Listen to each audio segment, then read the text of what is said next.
ہم کو ابو الیمان حکم بن نافع نے حدیث بیان کی، انہیں اس حدیث کی شعیب نے خبر دی، انہوں نے زہری سے یہ حدیث سنی، انہیں عبید اللہ بن عبداللہ بن عتبہ بن مسعود نے خبر دی کہ عبداللہ بن عباس سے ابو سفیان بن حرب نے یہ واقعہ بیان کیا کہ ہرقل شاہ روم نے ان کے پاس قریش کے قافلے میں ایک آدمی بلانے کو بھیجا، اور اس وقت یہ لوگ تجارت کے لیے ملک شام گئے ہوئے تھے، اور یہ وہ زمانہ تھا جب رسول اللہ صلی اللہ علیہ وسلم نے قریش اور ابو سفیان سے ایک وقتی عہد کیا ہوا تھا۔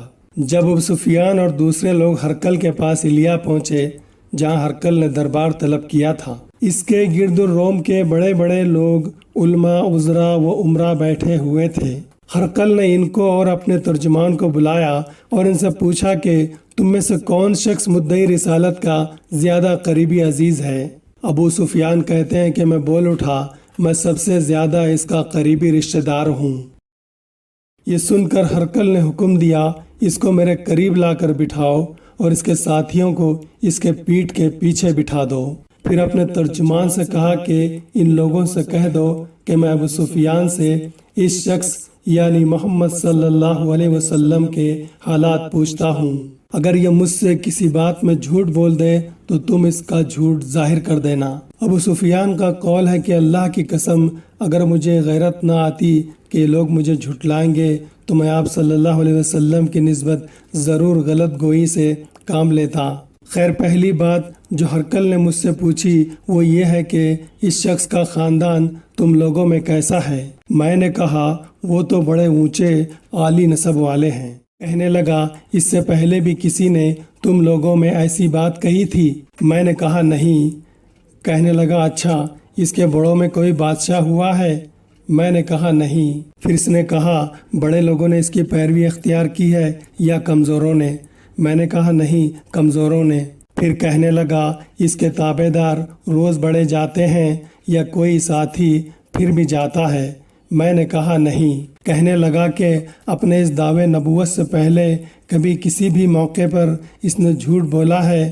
میں نے کہا نہیں۔ اور اب ہماری اس سے صلح کی ایک مقررہ مدت ٹھہری ہوئی ہے، معلوم نہیں کہ وہ اس میں کیا کرنے والا ہے۔ ابو سفیان کہتے ہیں کہ میں اس بات کے سوا اور کوئی جھوٹ اس گفتگو میں شامل نہ کر سکا۔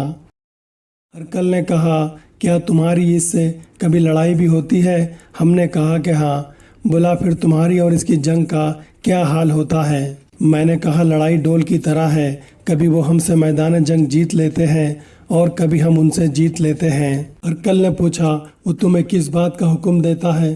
میں نے کہا کہ وہ کہتا ہے کہ صرف ایک اللہ ہی کی عبادت کرو، اس کا کسی کو شریک نہ بناؤ اور اپنے باپ دادا کی شرک کی باتیں چھوڑ دو، اور ہمیں نماز پڑھنے، سچ بولنے، پرہیزگاری اور صلح رحمی کا حکم دیتا ہے۔ یہ سن کر پھر ہرقل نے اپنے ترجمان سے کہا کہ ابو سفیان سے کہہ دے کہ میں نے تم سے اس کا نسب پوچھا تو تم نے کہا کہ وہ ہم میں عالی نسب ہیں، اور پیغمبر اپنی قوم میں عالی نسب ہی بھیجے جایا کرتے ہیں۔ میں نے تم سے پوچھا کہ دعوے نبوت کی یہ بات تمہارے اندر اس سے پہلے کسی اور نے بھی کہی تھی تو تم نے جواب دیا کہ نہیں۔ تب میں نے اپنے دل میں کہا کہ اگر یہ بات اس سے پہلے کسی نے کہی ہوتی تو میں سمجھتا کہ اس شخص نے بھی اسی کی تقلید کی ہے جو اس سے پہلے کہی جا چکی ہے۔ میں نے تم سے پوچھا کہ اس کے بڑوں میں کوئی بادشاہ بھی گزرا ہے؟ تم نے کہا کہ نہیں۔ تو میں نے دل میں کہا کہ ان کے بزرگوں میں سے کوئی بادشاہ ہوا ہوگا تو کہہ دوں گا کہ وہ شخص اس بہانے اپنے آباء و اجداد کی بادشاہت اور ان کا ملک دوبارہ حاصل کرنا چاہتا ہے۔ اور میں نے تم سے پوچھا کہ اس بات کے کہنے یعنی پیغمبری کا دعویٰ کرنے سے پہلے تم نے کبھی اس کو دروغگوئی کا الزام لگایا ہے؟ تم نے کہا کہ نہیں۔ تو میں نے سمجھ لیا کہ جو شخص آدمیوں کے ساتھ دروغگوئی سے بچے وہ اللہ کے بارے میں کیسے جھوٹی بات کہہ سکتا ہے۔ اور میں نے تم سے پوچھا کہ بڑے لوگ اس کے پیرو ہوتے ہیں یا کمزور آدمی؟ تم نے کہا کہ کمزوروں نے اس کی اتباع کی ہے۔ تو دراصل یہی لوگ پیغمبروں کے متبعین ہوتے ہیں۔ اور میں نے تم سے پوچھا کہ اس کے ساتھی بڑھ رہے ہیں یا کم ہو رہے ہیں؟ تم نے کہا کہ بڑھ رہے ہیں، اور ایمان کی کیفیت یہی ہوتی ہے حتیٰ کہ وہ کامل ہو جاتا ہے۔ اور میں نے تم سے پوچھا کہ آیا کوئی شخص اس کے دین سے ناخوش ہو کر مرتد بھی ہو جاتا ہے؟ تم نے کہا کہ نہیں۔ تو ایمان کی خاصیت بھی یہی ہے، جن کے دلوں میں اس کی مسرت رچ بس جائے وہ اس سے لوٹا نہیں کرتے۔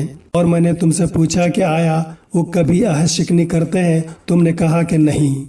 پیغمبروں کا یہی حال ہوتا ہے، وہ عہد کی خلاف ورزی نہیں کرتے۔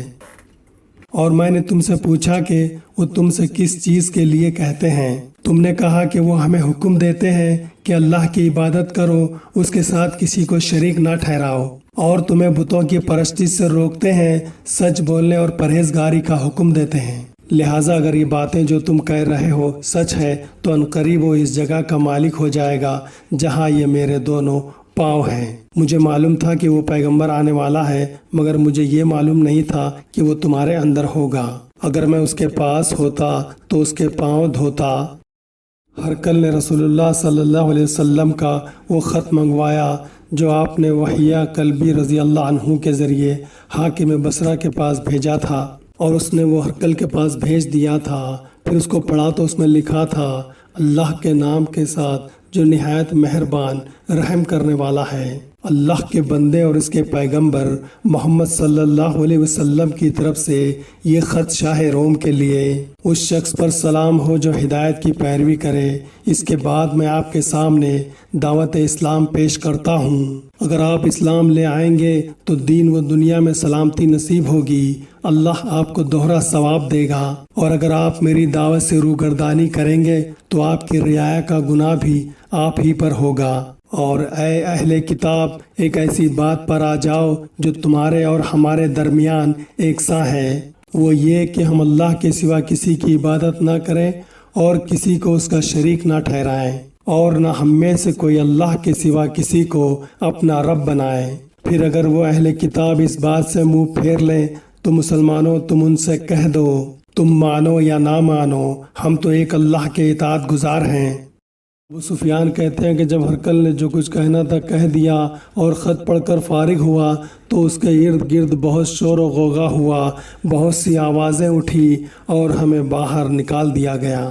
تب میں نے اپنے ساتھیوں سے کہا کہ ابو کبشہ کے بیٹے نبی کریم صلی اللہ علیہ وسلم کا معاملہ تو بہت بڑھ گیا ہے، دیکھو تو اس سے بنی اصفر روم کا بادشاہ بھی ڈرتا ہے۔